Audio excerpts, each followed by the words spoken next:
Assalamualaikum warahmatullahi wabarakatuh. Saya Isfahani Salsabila dengan NPM 211063105068. Sebelumnya saya ingin mengucapkan terima kasih kepada Bapak Dr. Rafiq Zulkarnain MPD selaku dosen pengampu mata kuliah Metodologi Penelitian Pendidikan Matematika. Di sini saya ingin mempresentasikan proposal penelitian yang sudah saya buat, yaitu yang berjudul Pengaruh Scaffolding terhadap kemampuan pemecahan masalah matematis pada peserta didik kelas 11.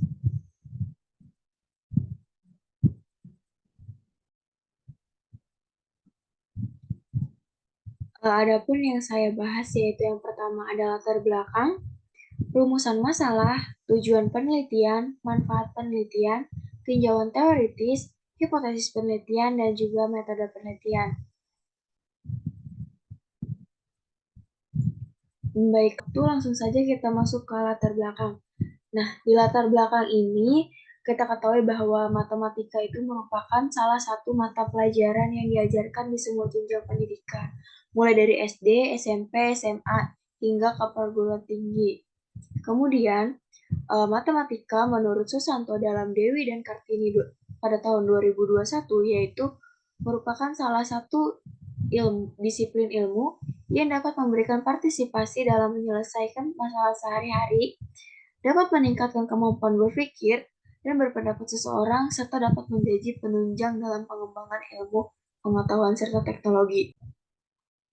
Nah, sehingga pembelajaran matematika itu, kemampuan berpikir itu sangat diperlukan karena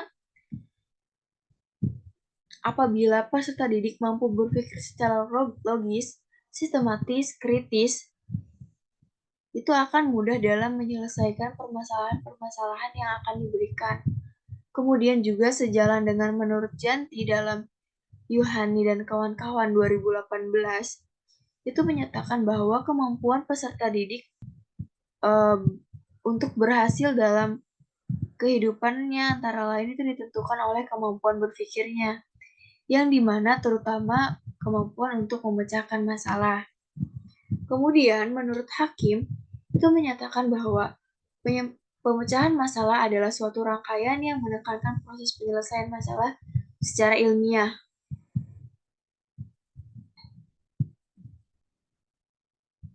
Sehingga pemecahan masalah itu sangat penting bagi peserta didik. Karena peserta didik itu mampu menyelesaikan permasalahan dengan menggunakan pengetahuan dan keterampilan yang dimilikinya.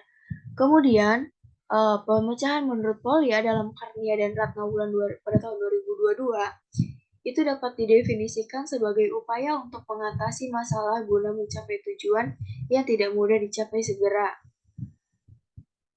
Nah, adapun tahapan-tahapan dari Polya itu terbagi menjadi 4, yaitu tahapan menurut Polya yang pertama ada memahami masalah, yang kedua ada membuat rencana, yang ketiga ada melaksanakan rencana, dan yang keempat ada memeriksa kembali. Nah, kemudian sehingga dalam penelitian ini, treatment yang digunakan untuk mengetahui pemecahan masalah pada peserta didik adalah scaffolding. Nah, jadi menurut Maharani dan Subanji dalam Supiarmo dan kawan-kawan pada tahun 2021, scaffolding adalah bantuan. Nah, jadi bantuan itu dapat berupa pertanyaan, petunjuk, pengingat, arahan, atau dorongan yang diberikan kepada peserta didik saat melakukan kesalahan dalam mencari solusi masalah. Nah, scaffolding juga itu dapat digunakan untuk membantu peserta didik dalam mengatasi hambatan saat memecahkan masalah. Berdasarkan latar belakang yang tadi sudah dijelaskan, peneliti menemukan 2 rumusan masalah yang akan diteliti, yaitu yang pertama, bagaimana kemampuan pemecahan masalah peserta didik dalam pembelajaran matematika. Dan yang kedua yaitu apakah scaffolding dapat meningkatkan kemampuan pemecahan masalah peserta didik. Oke, next selanjutnya tujuan penelitian. Nah, dari rumusan masalah tadi, tujuan penelitiannya itu yang pertama untuk mengetahui kemampuan pemecahan masalah dalam pembelajaran matematika. Dan yang kedua yaitu untuk mengetahui pengaruh scaffolding terhadap kemampuan pemecahan masalah pada peserta didik. Nah, kemudian manfaat dari penelitian ini yaitu terbagi menjadi dua. Yang pertama ada manfaat teoritis dan yang kedua ada manfaat praktis. Di mana di manfaat praktis ini terbagi menjadi tiga, yaitu ada bagi guru, bagi peneliti, dan juga bagi siswa. Yaitu manfaat teoritis yang dimana bisa digunakan sebagai referensi untuk penelitian selanjutnya, serta bisa digunakan untuk referensi mengukur pengaruh scaffolding terhadap kemampuan pemecahan masalah peserta didik. Untuk masalah praktis, yang pertama yaitu bagi guru. Untuk guru itu dapat mengetahui kemampuan pemahaman matematis peserta didik kelas 11 dan sebagai referensi bagi guru dalam pembelajaran matematika.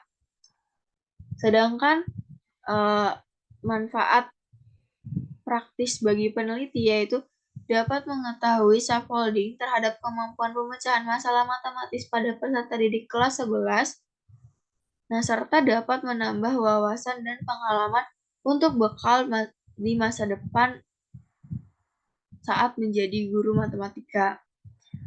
Nah, untuk siswa yaitu diharapkan dapat meningkatkan kemampuan pemecahan masalah matematis untuk mencapai tujuan pembelajaran.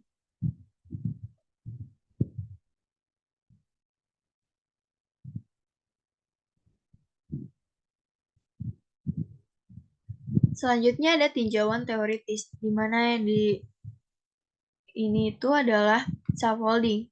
Nah, jadi scaffolding itu menurut Chairani dalam Retnodari dan kawan-kawan pada tahun 2020 mengungkapkan bahwa scaffolding merupakan panduan yang diberikan oleh pendidik kepada peserta didik saat pembelajaran berlangsung dengan cara bertukar pikiran dengan kelompok untuk menyelesaikan permasalahan. Sedangkan menurut Nur dalam Nur Santi 2022 itu dia menyatakan bahwa scaffolding disebut sebagai teori Vygotsky. Nah, di mana scaffolding itu adalah bantuan yang diberikan oleh teman sebaya atau orang dewasa yang lebih kompeten. Nah, sehingga scaffolding ini dapat membantu peserta didik dalam proses pembelajaran dan membuat peserta didik itu menjadi lebih aktif. Keuntungan scaffolding. Kemudian keuntungan scaffolding menurut Bronsvold dalam Mamin dan kawan-kawan dalam Retnodari dan kawan-kawan 2020 yaitu ada 6. Yang pertama, mendorong peserta didik dalam belajar dengan cara mengaitkan minat peserta didik dalam mengerjakan tugas. Yang kedua, menyederhanakan tugas peserta didik agar bisa lebih dicapai. Yang ketiga, yaitu memberikan petunjuk kepada peserta didik agar dapat berkonsentrasi pada tujuan pembelajaran. Yang keempat, yaitu menunjukkan pekerjaan peserta didik dengan yang sesuai apa yang diharapkan. Yang kelima, yaitu mengurangi resiko kecemasan, ketakutan, bahkan frustasi yang dihadapinya. Dan yang keenam, yaitu memberikan salah satu model pembelajaran yang sesuai dengan kegiatan yang dilakukan. Kemudian, kemampuan pemecahan masalah, di mana menurut Krulik dan Rudnick dalam Hendriana dan kawan-kawan pada tahun 2017 itu mengungkapkan bahwa pemecahan masalah merupakan proses di mana peserta didik menerapkan aspek kognitifnya dalam menyelesaikan masalah pada situasi yang belum dikenalinya.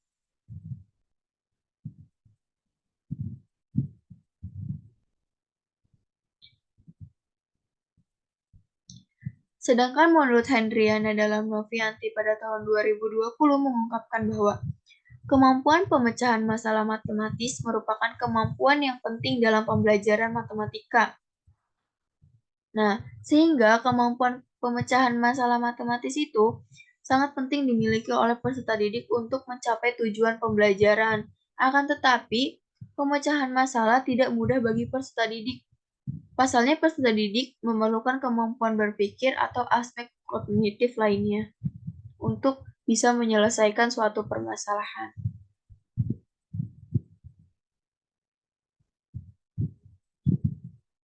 Nah, adapun tahapan menurut Polya itu yang pertama memahami masalah, yang dimana peserta didik dapat menyebutkan informasi-informasi yang terdapat dalam soal, seperti yang ditanyakan dan diketahui dalam soal. Kemudian dalam membuat rencana itu di mana peserta didik dapat merencanakan penyelesaian dengan mengetahui rumus apa yang akan digunakan dalam menyelesaikan soal tersebut. Yang ketiga yaitu ada melaksanakan rencana yang dimana peserta didik dapat menyelesaikan soal sesuai dengan langkah-langkah rumus yang dipilih. Dan yang keempat yaitu memeriksa kembali, di mana peserta didik memeriksa kembali jawaban yang sudah dikerjakan. Nah, jadi berdasarkan uraian di atas dapat disimpulkan bahwa pemecahan masalah adalah di mana peserta didik memecahkan soal pemecahan masalah dengan menggunakan beberapa tahapan untuk menemukan jawaban dan memeriksa kembali hasil jawaban dengan teliti agar diperoleh hasil yang baik. Nah, adapun teori belajar yang mendukung penelitian ini adalah teori belajar konstruktivisme yang dimana menurut Jean Piaget dalam Saputra dan Pakpahan dalam pada tahun 2021 yaitu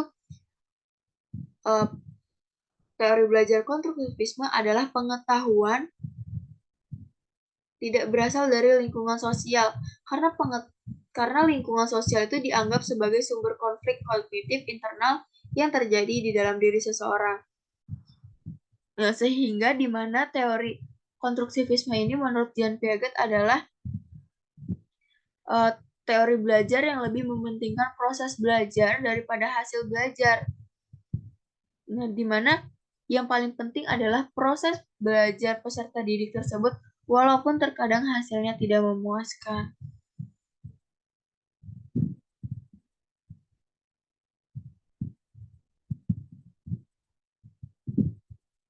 Nah, kemudian penelitian sejenis, di mana dari hasil penelitian yang dilakukan oleh Nur Hayati dan kawan-kawan pada tahun 2016, yaitu dengan judul penerapan scaffolding untuk pencapaian kemampuan pemecahan masalah matematis, itu dapat disimpulkan bahwa kemampuan awal pemecahan matematis siswa adalah sama. Jadi, pada penelitian ini, itu dengan kelas yang menggunakan scaffolding dan tidak menggunakan scaffolding itu nilai rata-ratanya itu sama. Kemudian hasil penelitian yang dilakukan oleh Jatisunda dan Nahdi pada tahun 2022 dengan judul kemampuan pemecahan masalah matematis melalui pembelajaran berbasis masalah dengan scaffolding itu dihasilkan bahwa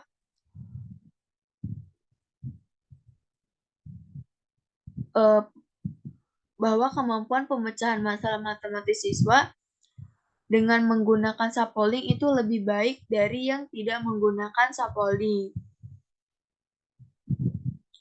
Dan yang ketiga yaitu hasil penelitian yang dilakukan oleh Mansyur dan Nugraha pada tahun 2021 dengan judul pembelajaran metakognitif scaffolding sebagai upaya meningkatkan kemampuan berpikir kritis matematis siswa SMP dalam memecahkan masalah itu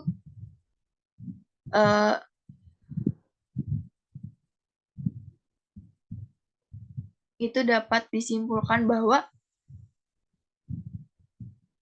peningkatan kemampuan berpikir kritis matematis dengan metakognitif scaffolding itu lebih tinggi atau lebih baik daripada yang tidak menggunakan bantuan scaffolding. Jadi dari 3 penelitian sejenis ini, adapun penelitian yang kedua dan ketiga itu hasilnya lebih baik dengan menggunakan scaffolding. Untuk penelitian pertama itu sama, dia rata, seimbang antara menggunakan scaffolding dan tidak menggunakan scaffolding. Oke, next. Nah,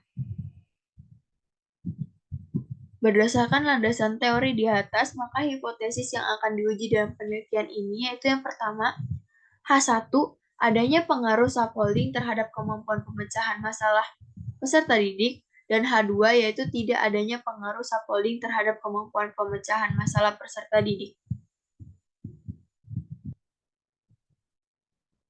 Selanjutnya ada metode penelitian yang dimana yang pertama yaitu ada pendekatan dan desain. Pada penelitian ini, peneliti menggunakan penelitian kuantitatif dengan pendekatan kuasi eksperimen, yang dimana menurut Sugiono dalam Anwar dan kawan-kawan pada tahun 2018 mengungkapkan bahwa kuasi eksperimen digunakan karena kelompok kontrol tidak dapat mengontrol semua variabel eksternal yang mempengaruhi eksperimen. Kemudian, peneliti juga menggunakan desain penelitian yaitu non-equivalent control group design yang dimana ada dua kelas. Jadi di sini peneliti menggunakan dua kelas yang dimana pada kelas pertama itu kelas kontrol yang dimana kelas yang tidak menggunakan treatment, dan yang kedua itu kelas eksperimen, di mana kelas eksperimen ini menggunakan treatment. Adapun treatment yang diberikan adalah scaffolding. Kemudian populasi dan sampel. Di sini peneliti mengambil sampel dengan menggunakan proposite sampling, yang dimana menurut Creswell dalam Khalil dan Julfani 2020 mengungkapkan bahwa pengambilan sampel dengan proposite sampling dilakukan dengan tujuan atau pertimbangan tertentu. Jadi pada populasi penelitian ini adalah peserta didik kelas 11 SMA. Kemudian sampel yang digunakan itu sebanyak 2 kelas dan sampel yang diambil itu menggunakan ini proposite sampling. Kemudian instrumen yang digunakan dalam penelitian ini adalah instrumen tes tulis dan instrumen wawancara.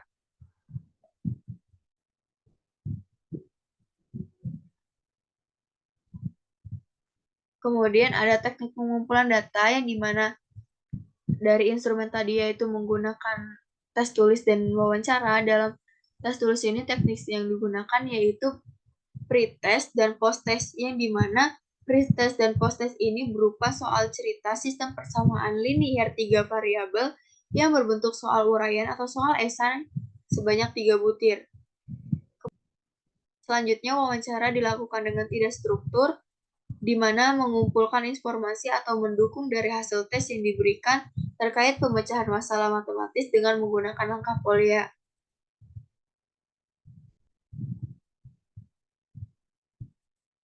Nah, selanjutnya teknik pengolahan data. Pada penelitian ini, peneliti menggunakan teknik pengolahan data yaitu analisis statistik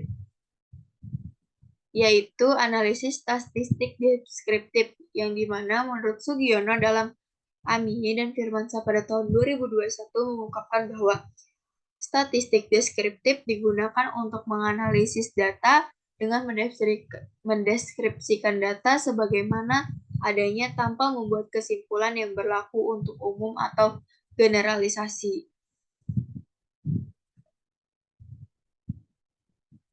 Selanjutnya ada jadwal penelitian, bisa dilihat dalam tabel, yaitu ada melakukan studi literatur, menyusun rancangan proposal penelitian, melakukan seminar proposal, menyusun instrumen penelitian, menentukan sekolah yang menjadi objek penelitian, mengurus perizinan penelitian, melaksanakan penelitian pada kelas kontrol, kemudian melaksanakan penelitian pada kelas eksperimen, mengumpulkan data, mengolah dan menganalisis data, kemudian yang terakhir yaitu menyusun laporan skripsi.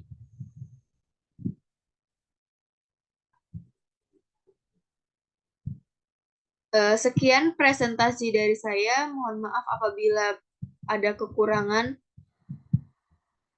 Kurang dan lebihnya mohon maaf. Wassalamualaikum warahmatullahi wabarakatuh.